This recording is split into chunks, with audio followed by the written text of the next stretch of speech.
Hello everyone, this is Deepti Jaiswal and welcome to Rainbow Public School.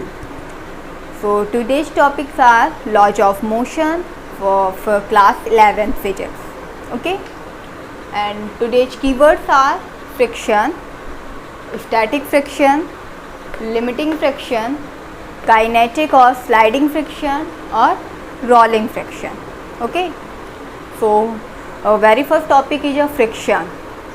हमने previous lecture में discuss किया है Newton first law, second law and third law. Newton first law में हमने discuss किया है कोई भी चीज़ जब हम किसी भी ऑब्जेक्ट को मूविंग करते हैं, उसे पुश करते हैं, वो मूविंग करने लगती है. Then according to first law वो जब तक उसमें कोई एक्सटर्नल फोर्स अप्लाई ना किया जाए वो मूविंग ही करती रहती है. बट एक्चुअल में हम ऑब्जर्व करते हैं कि अगर हम किसी बॉल को किसी फ्लोर पर फेंकते हैं, थ्रो करते हैं, वो मूविंग करती है तो थोड़ी देर बाद वो अपने आप ही स्टॉप हो जाती है, रुक जाती है. Okay, but Newton first law क्या कहता है कि अगर कोई ऑब्जेक्ट मूविंग कर रहा है तो जब तक हम उसमें कोई फोर्स ना लगाएं उसे मूविंग करते ही रहना चाहिए. तो यहाँ पे क्या कंडीशन है, तो न्यूटन फर्स्ट लॉ के अकॉर्डिंग तो बॉल हमेशा मूविंग करते ही रहना चाहिए, उसे कभी भी रुकना नहीं चाहिए. लेकिन वो बॉल रुक जाती है. क्यों रुक जाती है? फिर न्यूटन सेकंड लॉ में हमने डिस्कस किया था कि जो एक रिटार्डेशन होता है वो उसके मोशन को अपोज करता है. मीन्स उसमें एक फोर्स अप्लाई करता है जिसकी वजह से ऑब्जेक्ट की जो मोशन होती है वो स्टॉप हो जाती है. तो यहाँ पे क्या है, यहाँ पे न्यूटन के सेकंड लॉ के अकॉर्डिंग एक फोर्स अप्लाई हो रहा है जो कि उस मूविंग को अपोज कर रहा है और इसकी वजह से वो मोशन स्टॉप हो जाती है. बट यहाँ पे हमें कोई एक्सटर्नल फोर्स दिख तो नहीं रहा है कि हमने कहीं से कोई एक्सटर्नल फोर्स लगाया है उस बॉल को स्टॉप करने में. तो यहाँ पे क्या है, कोई भी ऑब्जेक्ट जब किसी एक सरफेस, दो ऑब्जेक्ट एक दूसरे के, दो सरफेस एक दूसरे के कांटेक्ट में आते हैं, देन वो जो सरफेस है वो सरफेस एक दूसरे को मोशन को अपोज करने की कोशिश करती. मीन जैसे ही हम बॉल मूविंग करती रहती है किसी ग्राउंड पे, तो जो उस सरफेस पे डिपेंड करता है कि वो सरफेस कैसा है, स्मूथ है कि रफ़ है. अगर वो सरफेस स्मूथ है मीन्स उसमें फ्रिक्शन फोर्स बहुत ही कम लगेगा और वो बॉल ज़्यादा देर तक मूविंग करती रहेगी. लेकिन अगर वो जो सरफेस है वो रफ़ है, रफ़ सरफेस पे कोई बॉल मूविंग कर रही है तो उसमें फ्रिक्शन फोर्स क्या लगेगा, उनके जो कांटेक्ट में जो फोर्स लगेगा वो ज़्यादा लगेगा. मीन्स बॉल बहुत कम टाइम तक ही मूविंग कर पाएगी, मीन्स जल्दी स्टॉप हो जाएगी. तो कोई भी दो सरफेस हैं उनके कांटेक्ट में आने से, उनमें जब मूविंग होती है तो उनके कांटेक्ट में आने से वो मोशन को अपोज करने की कोशिश करती हैं. तो उनके बीच लगने वाला फोर्स है that is a friction force and that direction is opposite to the direction of motion. Okay, इसे हम समझते हैं. ये एक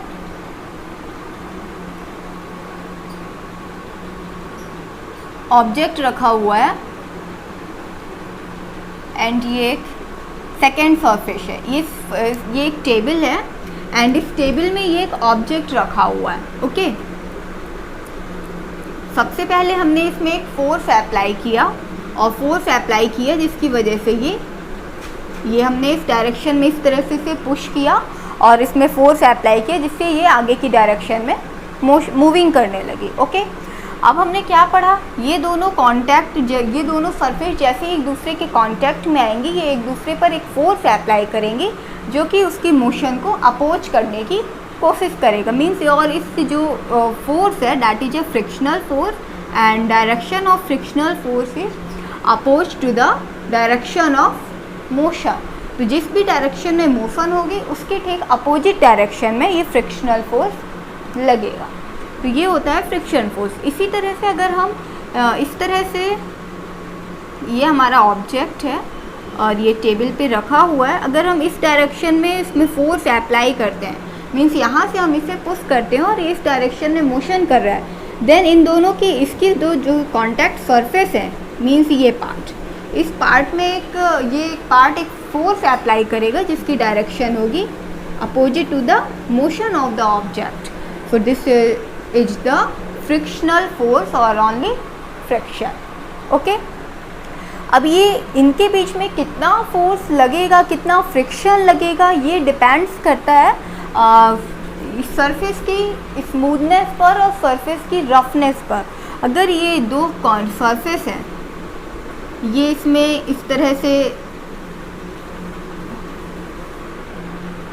इसमें अगर कोई ऑब्जेक्ट प्रोजेक्शन कर रहा है, मींस इसमें किस तरह की, इसमें छोटे छोटे होल्स होते हैं, छोटे छोटे से खांचे होते हैं, छोटे छोटे बम्प होते हैं, फिर थोड़ा सा डीप्स होता है। तो इस तरह से ये खांचे बने होते हैं जो कि हमें दिखाई नहीं देते नॉर्मली, लेकिन हर ऑब्जेक्ट्स में एक खांचे होते हैं जिसके ऊपर कोई भी ऑब्जेक्ट जब प्रोजेक्शन करता है तो वो क्या करते हैं, ये उसमें इंटरलॉक हो जाती हैं दोनों सरफेस, और उसके अकॉर्डिंग अगर ये ऑब्जेक्ट, ये सरफेस स्मूथ है,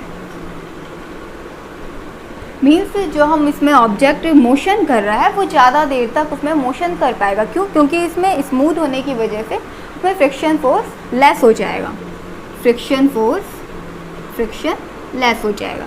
बट अगर कहीं पे ऑब्जेक्ट इस तरह से रफ सरफेस है और रफ सरफेस पे कोई भी ऑब्जेक्ट मूविंग करेगा तो वो ज़्यादा देर तक मूविंग नहीं कर पाएगा। क्यों? क्योंकि जो उन दोनों कॉन्टैक्ट सरफेस के बीच में एक फोर्स एक्सर्ट होगा, वो क्या होगा, वो ज़्यादा एक्सर्ट होगा, मोर फ्रिक्शन।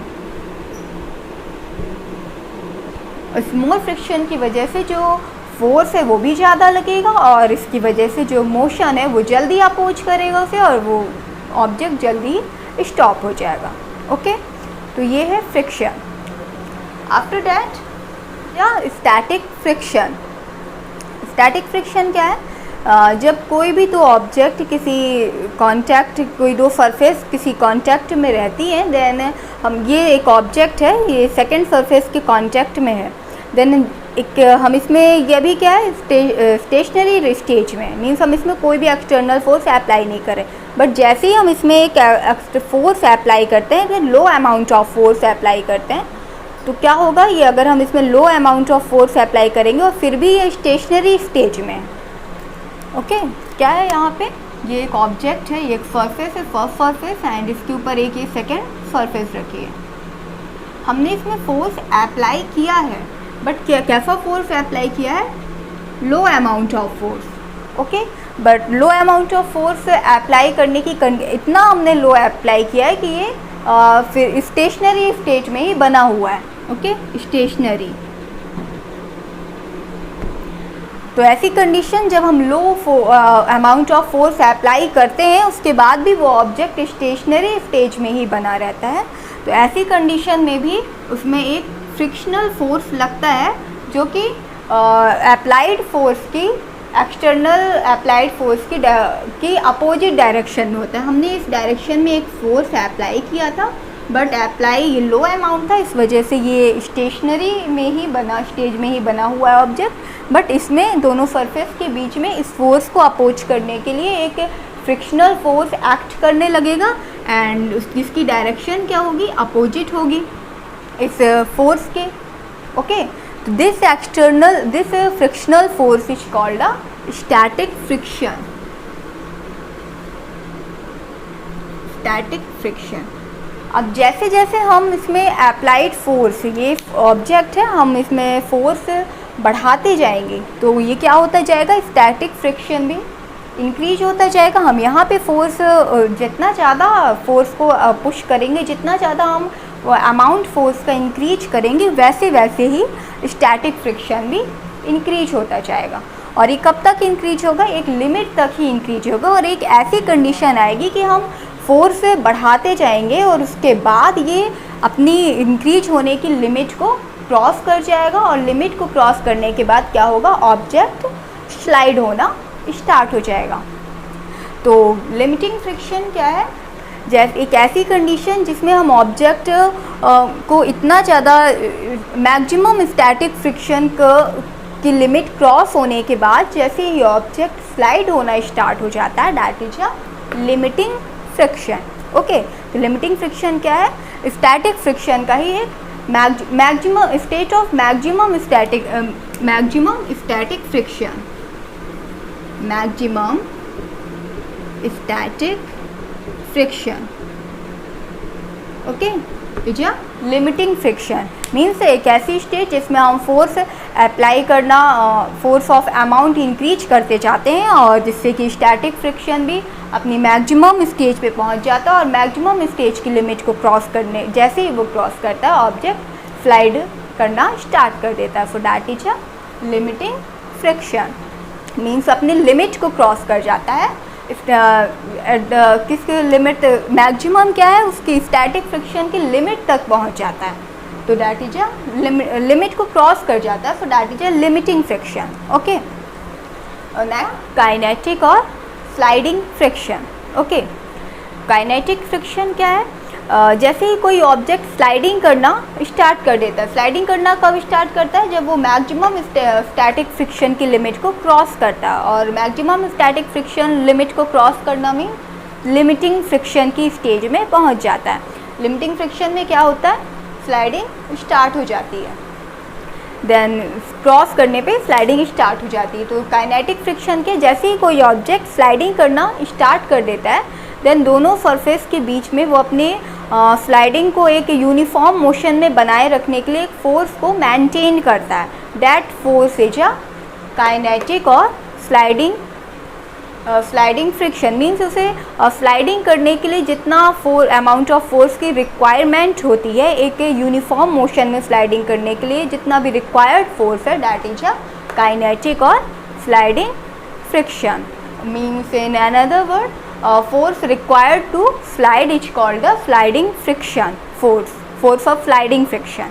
Okay, ये kinetic friction is denoted by Fk and static friction is denoted by Fs. Okay, and here Fs is Fk is less than Fs. जो काइनेटिक फ्रिक्शन है इसकी वैल्यू, इसका अमाउंट स्लाइडिंग फ्रिक्शन से क्या होता है, less होता है, सॉरी स्टैटिक फ्रिक्शन से लेस होता है। नेक्स्ट है रोलिंग फ्रिक्शन। रोलिंग फ्रिक्शन क्या है, जब स्लाइडिंग फ्रिक्शन क्या था, जैसे कोई भी ऑब्जेक्ट ऐसे स्लाइड करता है, that is a sliding friction, then उन दोनों सरफेस के बीच में एक फोर्स एक्सर्ट होता है, that is a sliding friction.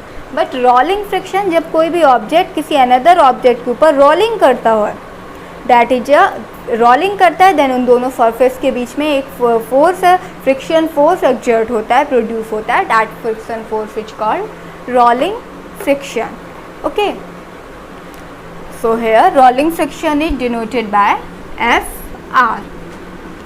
अब हमने ये सुना है कि कोई भी ऑब्जेक्ट है, देन कोई भी सिलेंडर है, उसे अगर हम खींचना चाहते हैं, देन हम एक जगह से दूसरी जगह ले जाना चाहते हैं, देन उसको स्लाइड करना ज़्यादा ईजी होगा या रोल करना। तो हम ऑब्जर्व करते हैं कि अगर हम किसी भी ये एक सिलेंडर है या कोई रोलर है, तो इसे हम अगर स्लाइड करेंगे तो हमें ज़्यादा फोर्स अप्लाई करना होगा, और अगर हम इसे रोल करते हुए एक जगह से दूसरी जगह तक ले जाएंगे तो हमें ज़्यादा कम फोर्स अप्लाई करना होगा। मीन्स हम ईजीएस्ट वे पे हम एक जगह से दूसरी जगह तक उसको मूविंग कर पाएंगे। मीन्स जो रोलिंग फ्रिक्शन होता है स्लाइडिंग फ्रिक्शन से ज़्यादा ईजी होता है, तो ईजीएस्ट वे पे हम रोलिंग फ्रिक्शन के थ्रू रोलिंग करके स्लाइडिंग के कंपैरिजन में ईजिली हम एक जगह से दूसरी जगह तक मूव करा सकते हैं किसी भी ऑब्जेक्ट को। Means here rolling friction is and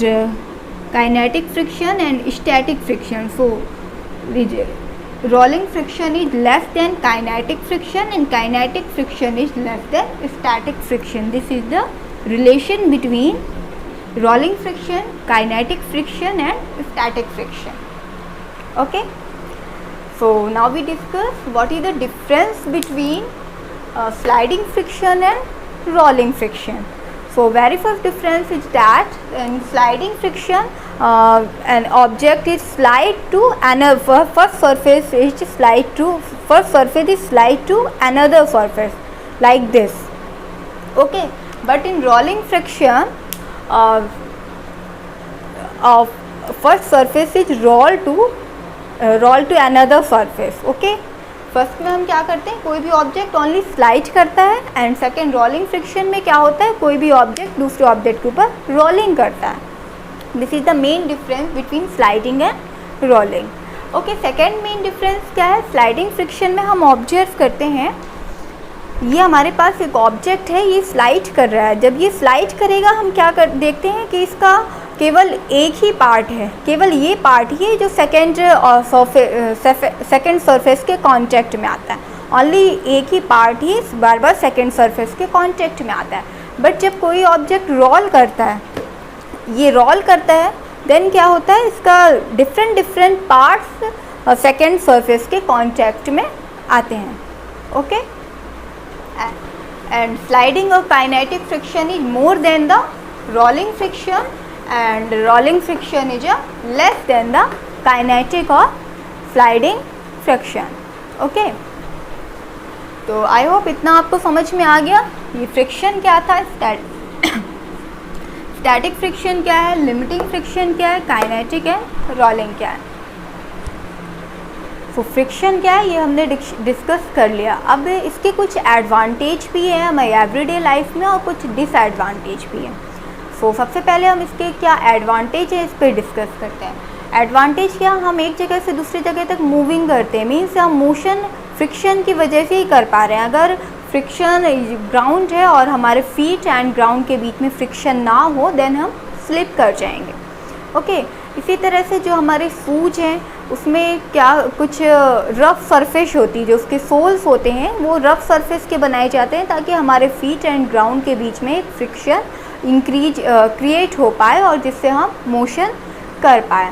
okay, and हमने ऑब्जर्व किया है कि जब किसी बहुत ही कोई मशीन है उसमें भी फ्रिक्शन होता है, फ्रिक्शन की वजह से वो मूविंग कर पाती है। जो व्हील ट्रेन्स एंड कार्स हैं, इनके जो टायर्स, इनमें भी फ्रिक्शन टायर्स होते हैं। जो व्हीकल्स हैं जो इनमें टायर्स होते हैं, ये भी इनमें कुछ खांचे बने होते हैं जिसकी वजह से सरफेस एंड व्हीकल्स के टायर्स के बीच में एक फ्रिक्शन क्रिएट हो पाता है और इसकी वजह से मूविंग कर पाते हैं। जो ट्रेन्स हैं वो चल पाती हैं, मूविंग कर पाती हैं, क्यों? क्योंकि उनमें फ्रिक्शंस हो रहा हो, फ्रिक्शंस की वजह से वो आगे बढ़ पा रही। मीन्स फ्रिक्शन हमें बहुत सारी चीज़ों में हेल्प करता है जिसकी वजह से हम मोशन कर पाते हैं। अच्छा, इसके डिसएडवांटेज क्या है? अगर हमारे पास अगर हम बहुत ही शोल जो हमारी शूज हैं उसके अगर हम सोल्स में खांचे ना बने हो, मीन्स रफ सरफेस ना हो, कि स्मूथ सरफेस हो, देन हम चलेंगे, देन हम क्या होंगे, हम स्लिप हो जाएंगे। क्यों? क्योंकि वहाँ पे बिल्कुल भी फ्रिक्शन नहीं होगा। तो ये होता है। अच्छा, ये तो हो गया इसका एडवांटेज। अब डिसएडवांटेज क्या है फ्रिक्शन का? डिसएडवांटेज है कि कभी कभी ऐसी कंडीशंस आती हैं कि जो मशीन्स होती हैं उसमें फ्रिक्शन बहुत ज़्यादा इंक्रीज हो जाता है और फ्रिक्शन बार बार इंक्रीज होने की वजह से जो उसके पार्ट्स होते हैं वो बहुत जल्दी ख़राब होने लगते हैं, तो हमें उन्हें बार बार चेंज करना पड़ता है। ये एक डिसएडवांटेज। नेक्स्ट एडवांटेज ये है कि मशीन्स में कभी कभी फ्रिक्शंस की वजह से जो एनर्जी होती है वो हीट एनर्जी के फॉर्म में, बहुत सारी एनर्जी हीट एनर्जी के फॉर्म में लॉस हो जाती है। ये एक इसका डिसएडवांटेज है। एंड नेक्स्ट डिसएडवांटेज ये है कि जो पार्ट्स होते हैं उनकी मशीन्स होती हैं उनकी इफिशियंसी भी फ्रिक्शंस की वजह से रिड्यूस हो जाती है। ओके, मीन्स हमारी एवरीडे लाइफ में फ्रिक्शंस के एडवांटेज भी हैं और डिसएडवांटेज में। हमें कहीं कहीं पे फ्रिक्शंस इंक्रीज करने की ज़रूरत होती है और कहीं कहीं पे हमें डिक्रीज करने की ज़रूरत होती है। अच्छा, कुछ ऐसे भी कंसेप्ट हैं जहाँ पे हम फ्रिक्शन को इंक्रीज करते हैं, जैसे कि अगर हम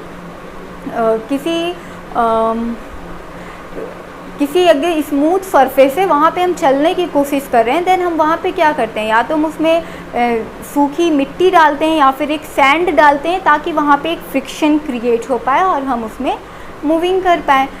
इसी तरह से हम फ्रिक्शन को डिक्रीज करते हैं। डिक्रीज कैसे करते हैं? लुब्रिकेंट्स जो हमारे मशीन्स होती हैं उसमें हम लुब्रिकेंट्स का यूज करते हैं, मीन्स एक विस्कस फ्लिट का यूज करके हम उसके फ्रिक्शन को डिक्रीज करते हैं। और कोई ऑयलिंग करके जो हमारे मशीन के पार्ट्स होते हैं वो बहुत ही रफ़ हो जाते हैं, उसमें हम ऑयलिंग करते हैं या लुब्रिकेंट यूज करते हैं ताकि उसकी सरफेस क्या हो, स्मूथ हो सके और स्मूथ होने की वजह से वहाँ पे फ्रिक्शन कम हो सके। तो इस तरह से हम फ्रिक्शन का यूज करते हैं। ये हमारी एवरीडे लाइफ में फ्रिक्शन का यूज है। ओके, तो आपको ये आज का टॉपिक अच्छे से समझ में आ गया होगा। एंड नेक्स्ट लेक्चर में हम डिस्कस करेंगे angle of friction and repose angle. Thank you for today.